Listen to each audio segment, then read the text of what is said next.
ಇವತ್ತು ಒಂದು ಕಾಲ್ನಡಿಗೆಯನ್ನು ಮಾಡ್ತಾರೆ, ಪ್ರತಿಭಟನೆ ಮಾಡ್ತಾ ಇದ್ರ ಏನು ಸರ್? ಯಾವ ಕನ್ನಡದ ಧ್ವಜಸ್ತಂಭವನ್ನು ರಾತ್ರೋರಾತ್ರಿ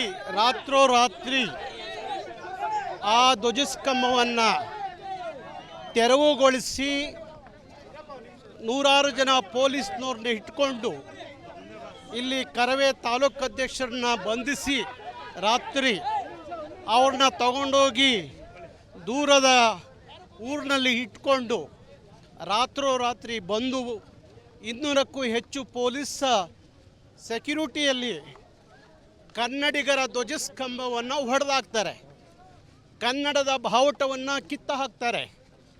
ಈ ಕೃತ್ಯ ಯಾರೋ ನಾಡದ್ರೋಹಿಗಳು ಮಾಡುವಂಥ ಕೃತ್ಯ ಇದು. ನಾವು ಇವ್ರನ್ನ ಯಾವ ರೀತಿಯಲ್ಲಿ ಪರಿಗಣಿಸಬೇಕು ಅನ್ನೋದು ನನಗೆ ಗೊತ್ತಾಗ್ತಾ ಇಲ್ಲ.